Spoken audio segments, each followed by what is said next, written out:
Hello, everybody. My name is Father Jonathan Sawicki, and I am coming to you from the recording studio here at the Diocese of Harrisburg's Conference Center, presenting to you the very first episode or installment of the Vocations View. Since last June, I've had the privilege of serving the local church here as the Director of Vocations and Director of Seminarians. And recently, our Director of Communications, Miss Rachel Bryson, asked me, Father, would you be interested in doing something on vocations? And so as this percolated for some time, you could go in so many different ways when we talk about vocations, when we talk about young people who are discerning the will of God in their lives. And you can understand that this is a very difficult topic because it's so personal and so individualized to each and every Christian. Everybody has a vocation from God, a special calling that God wants them to do. The traditional ways that we all know about living out this vocation are through the sacrament of marriage, holy matrimony. But we also know that especially in the religious and service-oriented vocations, there's that call to priesthood or to that call to consecrated life, where a young person makes that guided decision along with the church to dedicate their lives to the love of God and the service of neighbor, to the love of God and the service of neighbor. And again, you could imagine this is a very profound, personal, and even complicated thing to explain. So for the first episode of Vocations View, where does one start?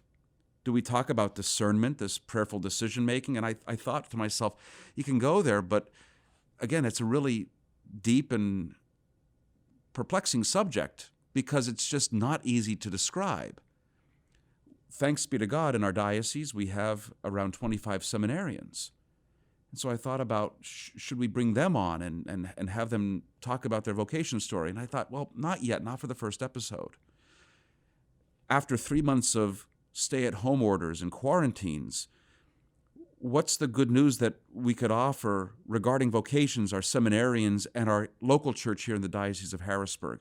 And I thought about our seminarians and about how so many of them right now are working in a very different situation in our parishes, which are gradually opening up from that yellow phase and even now to some in the green phase. Every year, our seminarians, who are usually in seminary from August until May, are sent, typically in late May, early June, to parishes for a summer ministerial program. These seminarians who are assigned to a pastor to learn the skill of what we consider priestcraft, just as a young person might learn how to lay masonry bricks or to put on roofs or computer programming. You could learn all about it from books and from lectures, but until you actually do it, it doesn't mean as much. It's not as profound an experience. And so I want to talk to you today about those summer seminarians in their parishes, in that ministerial experience and what it's all for. It's a great opportunity where the rubber hits the road, where a young man is assigned not just even to a pastor or its parish, but also to the parish staff, to the secretaries, to the maintenance men and women, the directors of religious education, to help to watch and to learn. And why? To learn how to be a good priest. Throughout seminary, that seminarian is Monday through Friday, waking up, going to classes, morning prayer, evening prayer, daily mass, communal rosary. They go out with friends on the weekends. They have beautiful liturgies on the Sunday masses at the seminary. And it can often be a very false experience because of the nature of any school. It's not where a seminarian is able to see people, hear a parish choir and parish lectors, in seminary, where there's this, everybody is watching to do things the right way. It's another thing to learn that real-world experience in a parish setting where you're able to see a grandparent serve alongside at the altar with a grandchild, where you're able to see a children's choir come together and to offer beautiful music and stuff that you don't typically hear in the seminary setting. So this is all that our seminarians are going through during this summer time in COVID-19. And I kept warning our seminarians time and again in the last couple of months. I said, guys, remember, when you begin your summer assignments, it is not going to be like any other summer assignment because we don't have the vacation Bible schools. We don't have a lot of the gatherings, the summer picnics, the block parties and parish festivals that our parishes are typically able to offer because of what the government has asked us to do to slow the curve and flatten the curve and slow the spread of COVID-19. But as I talk with these seminarians who are in their parish assignments, they're very grateful for the mentoring that the pastors are able to give. I keep asking them, what did you learn? What have you learned so far? And it was funny. One seminarian said, adaptation. I said, well, that's probably one of the most important experiences, lessons that you can get, how to adapt to another. And I said to him, that's incredibly important to do because of this. A seminarian, and therefore a priest, has to be a servant leader. And we have to be able to quickly adapt to the needs of the other, whether it's a family mourning the death of a loved one and they are helping to plan a funeral liturgy. A priest has to do that in order to better serve, to better be the face of the merciful Christ to the people who are suffering. You can imagine that during this summertime, while weddings might be a little smaller, the weddings are still going on. You know that those are stressful times, they're very emotional times. And it's important for our seminarians and your future priests to be able to witness families at their very best and sometimes at their most stressful, to be able to minister to them, to help them not just celebrate the event, the wedding itself, but to help them see beyond all of the stressors so that they might be able to have a happy marriage until death do they part. Those weddings and those funerals, the baptisms, seeing families come together, celebrate the life of a loved one. I remember when I was in seminary at Mount St. Mary's in Emmitsburg, and we had to have what they called a deacon practicum. I'm the last of 5 kids. I was never able to see a baptism because all of my cousins were older than I, and when I came along, they kind of trickled off until well later when my first niece was born. When in seminary, we had to practice baptizing. And we used to joke that Father Dietrich had the holiest baby doll in the entire state of Maryland because he had this little Cabbage Patch doll or whatever it was that everybody practiced baptizing on. But when you see it done in real life and you're able to hand the holy oils to Father so that he could perform the anointings at baptism, you're able to see how to hold a baby over a baptismal font, and you're able to see the incredible smiles of the parents and the godparents and the grandparents and little brothers and sisters of the child being baptized. You're able to experience that thing called spiritual fatherhood. This is one of the things when vocational discernment and people say, can I be celibate?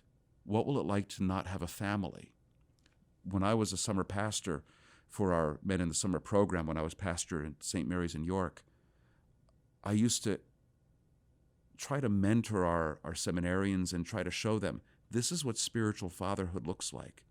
You're able to truly share the life of families. You're truly able to be a father, albeit in that spiritual sense, giving spiritual life to young children, to elderly people.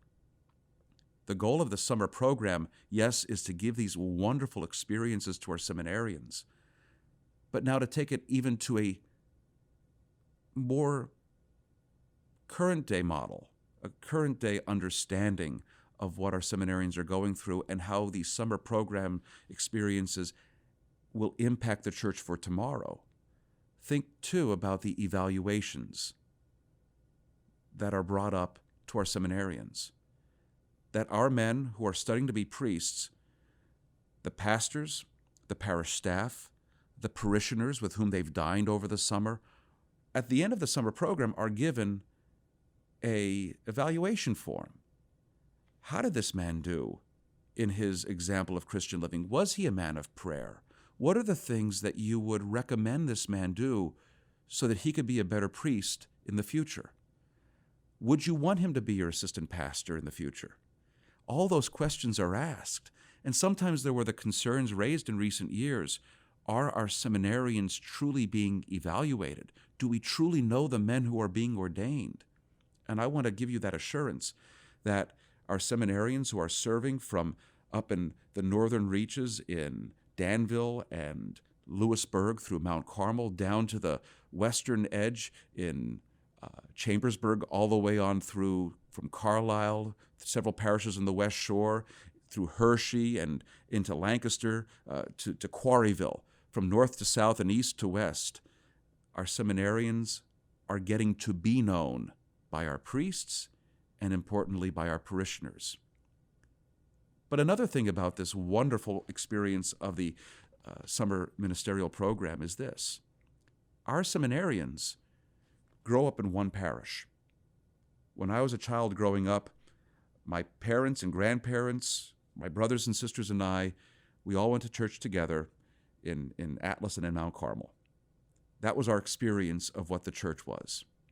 My very first summer assignment was in 2005 at St. Joseph Parish in Dallastown. I was really blessed that the priest who was my mentor that year, Father Charles Persing, was also my high school chaplain my last 2 years in seminary. In that experience, I learned a whole nother region and culture in our diocese, in York County, in a small town parish, which was historic, which was rooted in their families, people who also have been there for generations.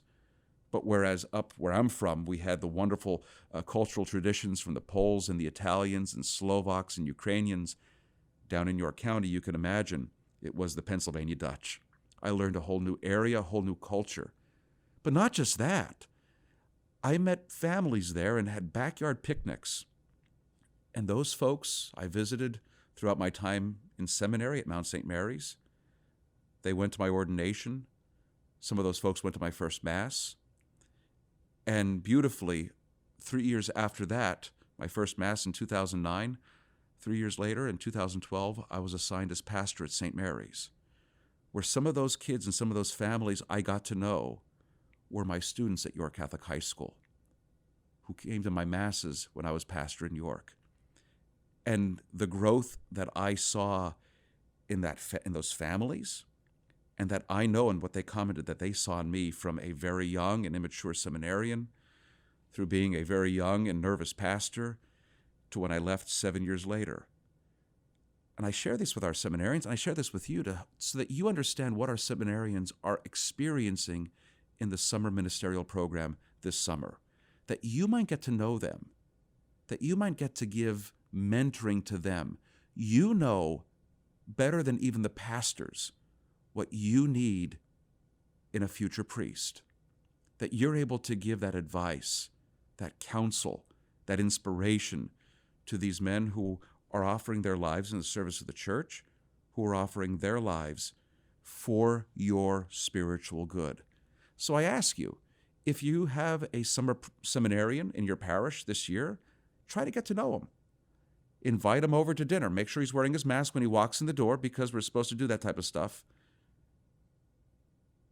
But try to give that advice, what you look for in a priest.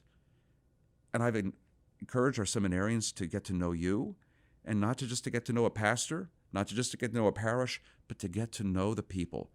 Because it's when we know someone and know something that we're able to love them more.